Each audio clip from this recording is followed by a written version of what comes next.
Premium triplex villas at Bachupally APR projects. Welcome to Suman TV. నేను మీ నాగరాజ్ బైర్సిటీని. గుర్తింపు పొందిన రాజకీయ పార్టీగా జనసేన గ్లాస్ గుర్తును శాశ్వత చిహ్నంగా ప్రకటించిన కేంద్ర ఎన్నికల కమిషన్. ఈ విషయంపై మనతో మాట్లాడడానికి పొలిటికల్ అనలిస్ట్ చందు శ్రీనివాస్ గారు మనతో ఉన్నారు. నమస్తే శ్రీనివాస్ గారు. నమస్కారం నారాజ్ గారు. ఓకే, నిన్ననే ఒక తీపి కబురు జనసేన పార్టీకి. అంటే 2024 ఎన్నికలకు ముందు అలా ఒక మినుకురు పురుగు అంటారు కదా, అలా ఉన్నింది వాళ్ళ పరిస్థితి. అంటే పార్టీకి గుర్తింపు లేదు, అంటే ఓట్ల శాతం తక్కువ ఉన్నింది. గ్లాస్ వాళ్ళ గుర్తుగా అంటే కూడా ఇంకా వాళ్ళ కోరిక కోర్టుకు పోవడం వల్ల, అంటే అక్కడ వాళ్ళ పార్టీలో ఎంతమంది పోటీ చేసి అంతమందికే గ్లాస్ గుర్తు, మిగిలిన స్వతంత్ర అభ్యర్థులకు కూడా ఆ గుర్తు కేటాయించేలా ఉన్నిందనమాట. చాలా తర్జనభర్జనగా ఉన్నింది. అయినా కూడా 100% స్ట్రైక్ రేట్తో వాళ్ళు విజయం సాధించి అసెంబ్లీలోను పార్లమెంటులోనూ అడుగుపెట్టారు. అయితే ఈరోజు నిన్నటి రోజు కేంద్ర ఎన్నికల కమిషన్ జనసేన పార్టీని ఒక గుర్తింపు పొందిన రాజకీయ పార్టీగా గుర్తిస్తూ ఏదైతే తొలి నుంచి వాళ్ళు కోరుకుంటున్నారో ఒక గ్లాస్ గుర్తును శాశ్వత చిహ్నంగా వాళ్ళకే కేటాయిస్తూ నేను జీవో పాస్ చేసింది. ఎలా చూడొచ్చు అసలు ఈ సందర్భంలో? జనసేనకి ఇది శుభ పరిణామంగా చూడాలి. దశాబ్దన్నర అయిన పోరాటం. పవన్ కళ్యాణ్ గారు ఎక్కడ భయపడలా, ఎక్కడ వెనకడుగు వేయలా. సేమ్ పవన్ కళ్యాణ్ గారి పేరులాగానే ఒక ఐడి క్రియేట్ చేసి ఒక ఆధార్ కార్డు క్రియేట్ చేశారు 2024 ఎన్నికల్లో. ఎవరు వైసీపీ పార్టీ వాళ్ళు ఎట్టి పరిస్థితులు గాజు గ్లాసు వీళ్ళకి రాకూడదని. వచ్చినా కానీ స్వతంత్రం మీరు అన్నట్టు కొంతమంది కేటాయించడం, మిగతా వాళ్ళకి ఎవరైనా కేటాయించడం అనేది ఒక రకంగా ఇబ్బందికరమైన పరిస్థితి. ఇక్కడ ఒకటి క్లారిటీ ఇవ్వండి నాకు. వైసీపీ పార్టీ అని అంత క్లియర్గా ఎట్లా చెప్పగలుగుతున్నారు? డెఫినెట్గా వైసీపీ పార్టీ వాళ్ళు చేశారని చెప్పి అందరూ తెలిసిన అంశం అది. ఎందుకంటే అతను రాజకీయాల్లో ఉండకూడదు. మీరు ఒక పొలిటికల్ అనలిస్ట్గా ఒక పార్టీ మీద అలా నింద వేయకూడదు కదా. ఇప్పుడు నాగరాజు గారు కూడా వైసీపీ, నాకంటే నేను ఒక పవన్ కళ్యాణ్ పార్టీ, పవన్ కళ్యాణ్ గారు ప్రశంసిస్తున్నారు, చిరంజీవి గారికి అభిమానంగా చెప్తాడని చెప్పి నన్ను అనుకుంటారు కదా. అట్లా నాగరాజు గారిని నాకంటే డబల్ వైసీపీ ఎక్కువగా ప్రోత్సహిస్తారు, వైసీపీ ఫేవర్గా మాట్లాడతారని చాలా సందర్భాల్లో అనేక మంది అన్నారు. మాట్లాడడం వేరు కదా. ఇక్కడ నేనేమంటానంటే వైసీపీ పార్టీ మనుగడకి, వైసీపీ పార్టీ మళ్ళా రావటానికి రాకపోవటానికి 151 సీట్ల నుంచి 11 సీట్లు పరిమితం అవడానికి కారణం ఏకైక వ్యక్తి పవన్ కళ్యాణ్ గారు. కాబట్టి ఆయన అడ్డం, రాజకీయాలు సినిమాలు ఉంటే ఆయనకు అడ్డం కాదు. రాజకీయాలు వచ్చేదానికి ఆయన వ్యక్తిగత అన్నం చేయటం, ప్యాకేజ్ స్టార్ అంటో, మ్యారేజ్ స్టార్ అంటో రకరకాల ఇబ్బందులు పెడతాం, పోసాని చేత ప్రెస్ క్లబ్లో విపరీతంగా తిట్టించడం, ఇవన్నీ కూడా దాటి 100% స్ట్రైక్ రేట్తో వెళ్ళి అసెంబ్లీలోకి వచ్చినాడు. మరి ఆయన విమర్శించిన వాళ్ళు, ఆయన అసెంబ్లీలో అడుగు పెట్టకూడదు అనుకున్న వాళ్ళు వాళ్ళ ఇంటికే పరిమితం అయిపోయారు. వాళ్ళ ఇంటి గేటు దాటి బయటికి రాలేని పరిస్థితి. దీన్ని ఏమంటారు? మరి రాజకీయాల్లో ఎన్డీఏలో కీలక పాత్ర పోషిస్తారని చెప్పి అంటే అబ్బో ఇతనేందో చాలా చెప్తున్నాడని చెప్పి చాలామంది అనుకోవచ్చు. 2 సంవత్సరాల నుంచి ఒకే మాట మీద కూటమి ప్రభుత్వ యొక్క పాలన చూసి సరైన సమయంలో గేటు బయటకు అడుగు పెడతామని అనుకోవచ్చు కదా. సమయం ఇచ్చారు కూటమికి, ఏం చేస్తారు? ఇచ్చిన 6 గ్యారెంటీలను అమలు చేయండి ఫస్ట్. అవి అమలు చేస్తారా లేదా? ప్రజల నుంచి ఎలాంటి వ్యతిరేకత వస్తోంది, ప్రజలు ఎలా స్వీకరిస్తున్నారు వీరి పరిపాలనని చూసిన తర్వాత వారు బయటకు వస్తారనుకోవచ్చు కదా. ఎవరు మీరు అంటున్న వైసీపీ 60% ప్రజలు ఈ కూటమి వైపు ఉన్నారు, 40% మాత్రమే వైసీపీకి. ఇక మీ పీరియడ్ అయిపోయింది. అభివృద్ధి మాటలు, సంక్షేమం మాటను అభివృద్ధి మర్చిపోయారు, బటన్ నొక్కారు. కానీ ప్రజలకు అభివృద్ధి లేదు, రోడ్లు లేవు, ఇసుక, మద్యం మాఫియా, రాజధాని 4 రాజధానులు ఏమి లేవు, విలాసవంతమైన 500 కోట్ల భవనాలు కట్టుకోవడానికి మీరు పరిమితం. కాబట్టి మీకు పూర్తి రెస్ట్ ఇస్తామని చెప్పి ప్రజలు 11 సీట్లకి. అమిత్ షా గారు అది ప్రభుత్వ డబ్బు కదా, ఆయన కాదు కదా అని చెప్పారు కదా. సరే, అమిత్ షా గారు అంటే తీసుకుంటారు, స్వాధీనం చేసుకుంటారు. అంటే నీకు నచ్చి, మీకు నాగరాజు గారు మీకు 2.5 దశాబ్దాలు 3 దశాబ్దాల అనుభవం. ఒక ఫ్యాన్ 4 లక్షలు నాకు తెలియదు, మీకు తెలుసా? ఒక బెడ్, ఒక టబ్బు 25 నుంచి 30 లక్షలు అంట. మీరు చూసారా? ఇవన్నీ చూడని మనం. అంటే ఎవరి సొమ్ము ఇది? ప్రభుత్వ సొమ్ము. ప్రభుత్వ సొమ్మును 500 కోట్లు విలాసవంతర భవనాలు కట్టుకోవడానికి ఆయన ఉన్న మహారాజా జగన్మోహన్ రెడ్డి ప్రభుత్వం హ్యాండ్ ఓవర్ చేసుకుంటే జగన్ గారికి ఇవ్వరు కదా. అది అని కాదు కదా. నీకు ఇంకా అనేక సమస్యలు ఉన్నప్పుడు జాబ్ క్యాలెండరు, ఉద్యోగాలు ఇవ్వాలి, ఆంధ్రుల జీవనాడి, పోలవరం పూర్తి చేయాలి, 22 మంది ఎంపీలు మెడల్ దించుతూ ఉన్నావు, స్పెషల్ స్టేటస్ తెస్తాను, అది తీసుకురాలా, మద్యం ఏర్లై పారుతుంది, రోడ్లు లేవు, అనేక మంది చనిపోతున్నారు, ఎక్కడికక్కడ మీ ఇష్టానుసారంగా ఎవరిచ్చారు. అక్కడ ఇవన్నీ ఏం చెప్పాలా? ప్రజలకు ఏం చేసినట్టు 5 సంవత్సరాలు? మీరు 175 సీట్లు ఇస్తామని చెప్పి ఓవర్ ఇదితో పోయారు తప్పితే ఇప్పుడు ఏమైంది? నేనేమంటానంటే చివరికి గాజు గ్లాసు గుర్తు, గ్లాసు పగిలే కొద్దీ పొదునెక్కిద్దని ఒక సినిమాలో డైలాగ్, అవునా? కరెక్ట్. ఇప్పుడు ఆ గ్లాసు ఎక్కడ గెలవని ఆ వ్యక్తి, దశాబ్దన్నర పోరాటం, సుదీర్ఘ 4.5 దశాబ్దాలు అనుకున్న చంద్రబాబు నాయుడు గారు, ఆయన 52 రోజులు జైల్లో ఉంటే మిగతా క్యాడర్ కూడా భయపడి ఇంట్లో నుంచి బయట రాని పరిస్థితుల్లో అన్కండిషనల్గా సపోర్ట్ చేసి ఈరోజు 164 సీట్లు 21 మంది ఎంపీలు కావడానికి కారణం ఈ గ్లాసే. మీరు మినుగుర్లు అన్నారు కదా, మినుగుర్లు కరెంటు పోతే విపరీతమైన వెలుగునిస్తుంది తెలుసా మీకు. Okay okay. ఇప్పుడు ఈరోజు ఆంధ్ర రాష్ట్రానికి ఎక్కకుండా దేశానికే ఈ ఎన్డీఏ కూటమికి విపరీతమైన వెలుగుని పవన్ కళ్యాణ్ మినుగురు పురుగుని ఆ విధంగా తీసుకోవచ్చు. ఇప్పుడు మీకున్న నాలెడ్జ్ యాక్చువల్ అమెరికా నాకు కొద్దిగా ఉంటుంది. నాగరాజు గారి లాగా నేను అవ్వాలంటే కాలేను, కానీ నాకున్న దాంట్లో మీలాగా నేను కాలేండి. కాలేదు కదా. ఇక్కడ నేనేమంటానంటే సుదీర్ఘమైన అనుభవం. సాంబశివ ప్రతాప్ గారు అని లీగల్ సెల్ చైర్మన్ ఉన్నారు జనసేనకి.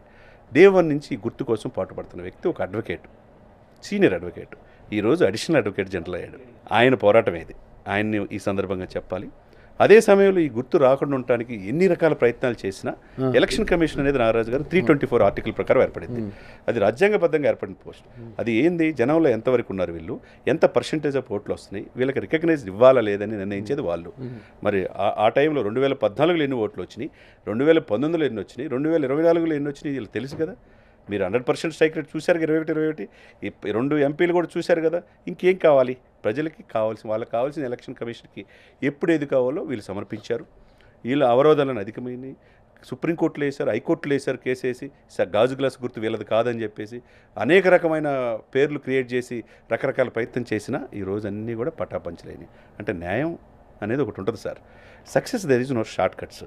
అన్యాయంగా వెళ్ళిపోదాం, ఈ గాజు గ్లాసు గుర్తు వీళ్ళకి రాకూడదంటే గాజు పగిలే కొద్దీ పదునెక్కిద్ది. ఈరోజు పదునెక్కి ఇది వికాసవంతమైన దేశానికే ఎక్కడో మహారాష్ట్ర ఎలక్షన్లో కూడా ఈయన 100% స్ట్రైక్ రేటు, రేపు ఢిల్లీ అంటున్నారు, బీహార్ అంటున్నారు, తమిళనాడు అంటున్నారు. Pavan Kalyan is the troubleshooter of entire NDA government. ఈరోజు చూశారు కదా, తిట్టిన వాళ్ళ నోర్లు ఏమైపోయినాయి, అసెంబ్లీ గేటు తాటదీయం అన్న వాళ్ళు ఏమైపోయారు, వాళ్ళ ఇంటికి పరిమితం అయిపోయి వాళ్ళ గేటు కూడా దాటి బయటకు రాలేని పరిస్థితిలో ఉన్నారు. అది రాజకీయం అంటే. ఏమంటారు నాగరాజు గారు? నేనేమన్నాను, ప్రజలు ఏమన్నా అంటారు, నేనేమన్నాను, నేను వింటుంటాను అంతే. ప్రజలకు తెలియజేస్తుంటాను. నేను అనేది ఏమీ లేదు. ప్రజలు చూస్తుంటారు, ప్రజలు చెప్తారు. నేనేమనేది ఏముంది, ఒక జర్నలిస్ట్గా నేనేమన్నాను, ప్రజలు ఏం చెప్తారో అది విని ఇలాంటి వాళ్ళని అడుగుతుంటాను అంతే. నేను అడగటం తప్పులేదు, చెప్పాల్సిన బాధ్యత కూడా. ఇది ఓవరాల్గా 21 అసెంబ్లీ స్థానాలు, 2 పార్లమెంటుతో 100% స్ట్రైక్తో అసెంబ్లీలోనూ పార్లమెంట్లో అడుగు పెట్టినప్పుడు లేని ఆనందము నిజంగా ఇప్పుడు ఒక రాజకీయ గుర్తింపు పొందిన రాజకీయ పార్టీగా ఆవిర్భవించింది. ఏదైతే వాళ్ళు తొలి నుంచి కోరుకుంటున్నారో గాజు గ్లాసే కావాలనేసి అయితే పేదవాడి గ్లాసు. అప్పుడు వాళ్ళు అన్నారు కదా, గాజు గ్లాసు సింక్లో ఉండాలి, సైకిల్ షెడ్లో ఉండాలి, ఫ్యాన్ ఇంట్లో ఉండాలనేది అన్నారనమాట. ఈరోజు గాజు గ్లాసు సింకులో ఉండాలని వాళ్ళు కోరుకున్నారు. గాజు గ్లాసును వీళ్ళకి శాశ్వత చిహ్నంగా పేర్కొంటూ ఎన్నికల కమిషన్ జీవో ఇచ్చింది. ఫ్యాన్ పూర్తిగా తిరగటం ఆగిపోయింది. ఓకే, ఇప్పుడు ఈ రెండే ప్రకాశవంతం. సైకిల్ బాగా తిరుగుతుంది, గ్లాసులో చక్కగా టీ తాగుతున్నారు. సామాన్య మానవులు ఇంటికి కూడా వెళ్ళిపోయింది, తలుపు తట్టింది. ఈ రోజు 21 సీట్ల నుంచి రేపు 100 సీట్లు కూడా పోటీ చేయొచ్చు. రేపు సీఎం కావచ్చు పవన్ కళ్యాణ్ గారు. దేనికైనా కాంట్రవర్షియల్ గా సీఎం కావచ్చు అంటున్నాను. ప్రజల్లో ఉన్నది, దశాబ్దన్నర పోరాడుతున్న జనసేన కార్యకర్తలో ఉన్నది. నిన్న ఒక మంత్రి అన్నారు దావోస్లో, ఎవరు అవుననుకున్నా కాదనుకున్నా భవిష్యత్తులో సీఎం లోకేష్ గారు అంటే వివాదం రేపింది. మళ్ళీ మీలాంటి వారు మళ్ళీ రేపు లోకేష్ ఇది పవన్ కళ్యాణ్ గారు సీఎం కావచ్చేమో అంటున్నారు. సార్, నేనే 2 సంవత్సరాల క్రితం ఇదే సుమన్ టీవీలో దేశ రాజకీయాల్లో Pavan Kalyan is key role అని చెప్పారు. అప్పుడు విమర్శించారు. ఎన్డీఏలో కీలకమైన పాత్ర అన్న. ఆ రోజుకి ఎమ్మెల్యే కాదు ఆయన, దేశ రాజకీయాలు శాసించబోతాడన్న, ఎన్డీఏలో ట్రబుల్ షూటర్ అవుతాడని చెప్పారు. 2 ఇయర్స్ క్రితమే చెప్పారు. అప్పుడేమంటారు మీరు? ఇప్పుడు ఆ విధంగా ఉన్నాడా పవన్ కళ్యాణ్? లేదా? రేపు కూడా చెప్తున్నా, మీరు రాజకీయ జ్యోతిష శాస్త్ర పండితులు అనే కాదు, నేను యాజ్ ఎ లామెన్, నేను విశ్లేషకుడితో పాటు మాస్టర్ ఆఫ్ లా చదువుకున్నాడుగా, ఏదో మీ అంత తెలివితేటలు లేకపోయినా కొద్దిగా సమాజం నుంచి, విశ్వవిద్యాలయం నుంచి లా చదువుకొని బయటకు వచ్చాను కాబట్టి సమకాలీన పరిస్థితులకు పూర్తి అవగాహన ఉన్నది కాబట్టి రోజు 5-6 పేపర్లు చదువుతాను కాబట్టి మీలాంటి మేధావులతో డిస్కషన్ చేయాలంటే కనీసం నాలెడ్జ్ ఉండాలి, లేకపోతే రాలేము. కాబట్టి అన్ని నాలెడ్జ్తోనే ముందుకు వస్తాం. వచ్చేటప్పుడు మాకున్న ప్రజల్లో ఏమున్నది, ఎలా ఉంది, ఏ నాయకుడు ఎలా ఎమర్జ్ అవుతాడని కొద్దిగా గొప్ప తెలుసు. ఆ విధంగా రేపు ఫ్యూచర్లో చెప్తున్నాను కదా, 2027-28 ఎప్పుడు కీలకంగా ఉండదు. 2014లో త్యాగాన్ని సిద్ధపడింది పవన్ కళ్యాణే. 2019లో విడిగా పోటీ చేసి ఓడిపోయారు. 2024లో మరలా త్యాగాన్ని సిద్ధపడి 21 సీట్లకు పరిమితం అయిపోయి డిప్యూటీ సీఎంగా అక్కడే ఆగిపోయింది పవన్ కళ్యాణ్. కానీ అతని పదవి మీద ఆకాంక్ష లేదు. కానీ ప్రజల్లో ఆయన నమ్మే కార్యకర్తలు 10 సంవత్సరాలు, 10.5 సంవత్సరాలు ఆయనతో నడిచే వాళ్ళు ఏముంటుంది, ఆయన ముఖ్యమంత్రి కావాలని కోరుకోవడం తప్పలేదు. కానీ అప్పరంగా ఈ ప్రభుత్వం 6 నెలలు 7 నెలల్లోనే డిప్యూటీ సీఎంగా ఆల్రెడీ ఇచ్చినప్పుడు, వాళ్ళ నాన్నకి సీఎం ఇచ్చినప్పుడు ఈయన కూడా డిప్యూటీ సీఎం చేయడం అని ఉచిత కోరికలు ఉంటాయి, ఉచిత సలహాలు ఉంటాయి. ఆయన పాదయాత్ర చేశాడు, మొత్తం కూడా పార్టీని అంతా కదిలించాడు, ప్రజల్లో ఒక జోషుని తీసుకొచ్చాడు అని వాళ్ళ ఆవేదన వాళ్ళది. లోకేష్ గారికి కూడా కొద్దిగా సముచిత స్థానం కల్పించాలి, ఒక సముచిత స్థానం లేదని మీరు అనుకుంటున్నారా? డిప్యూటీ సీఎం ఇంకా బాగుంటుందేమో అని వాళ్ళ ఆవేదన. పాపం అది అర్థం చేసుకోవాలి. అధిష్టానం చెప్పారు కదా సార్ నాగరాజు గారు, లేదు మీరు మాట్లాడు మాట్లాడొద్దు, మీరు హద్దుల్లో ఉండండి, లేకపోతే మీరు పార్టీ నుంచే పంపిస్తా ఉన్నారు. అటు ఒక నాయకుడు చెప్పినట్లుగా అలా మాట్లాడడం వల్ల వాళ్ళ సిబిల్ రిపోర్ట్ పెరుగుతుందనే ఉద్దేశంతో వాళ్ళు మాట్లాడుతున్నారు. అంటే ఇప్పుడు సివిల్ రిపోర్ట్ అంటే మీరు ఏదైనా ఇంటికి కారుకు లోన్ ఇచ్చేటప్పుడు మీ ఇది ఫైనాన్షియల్గా చూసేది, రాజకీయాల్లో కూడా సివిల్ రిపోర్ట్ దాంట్లో సిబిల్ రిపోర్ట్ ఎవరికి ఎంత ఎక్కువ ఉంటే ఆ రోజు అంత తొందరగా వాళ్ళకి పదవులు వస్తాయి. అంటే లోకేష్ గారు సీఎం అయిన వెంటనే పార్టీ పగ్గాలు చేతిలోకి తీసుకుని వెంటనే వాళ్ళకి తొందరగా పదవులు వస్తాయి. ఆశ అంతే సిబిల్ రిపోర్ట్ పట్టే వస్తుంది. ఏమంటారు నారాజు గారు, మనిషి ఆశకి అద్దుండాలి. ఇప్పుడు ఆల్రెడీ అన్ని కూడా శాఖల మీద పట్టు లోకేష్ గారికి ఉంది, 6 శాఖల మీద పట్టు పవన్ కళ్యాణ్ గారికి ఉంది. మిగతా యాజ్ ఎ డిప్యూటీ సీఎంగా పరిపాలన మీద ఆయన దృష్టి పెట్టాడు. రాజధాని నిర్మించాలని చంద్రబాబు నాయుడు గారు దృష్టి పెట్టాడు. కాబట్టి ఎవరి పని వాళ్ళు ఈ ఉచిత సలహాలు ఇచ్చేవాళ్ళు చేయనియాలి. సమయం ఉంది, 5 సంవత్సరాల 5 నెలలు పనులు ఉంది, 7 నెలలు అయిపోయింది. అప్పుడే ఎందుకు ఈ ఉచిత సలహాలు? పవన్ కళ్యాణ్ గారు స్పీడ్ అవుతున్నాడు, అన్నిటి మీద గ్రిప్ తెచ్చుకుంటున్నాడు. రేపు లోకేష్ పరిస్థితి ఏంది, ఎమర్జ్ అవ్వట్లేదు, రేపు ఆఫ్టర్ చంద్రబాబు నాయుడు గారు తర్వాత ఏంటి పార్టీ నడిపేవాళ్ళని పాపం ఆవేదన వ్యక్తం చేస్తున్నారు సార్. ఆవేదన కొద్దిగా ఓపిక పట్టాలంటున్నా, పరిపాలన మీద దృష్టి పెట్టాలంటున్నా. చాలా వాగ్దానాలు ఇచ్చి రేపు ఇంతకీ ఆడపిల్లలకి ఇప్పుడు సూపర్ 6లో భాగంగా ఉగాది నుంచి ఉచిత బస్సు అంటున్నారు. తెలంగాణలో ఆల్రెడీ ప్రవేశపెట్టారు.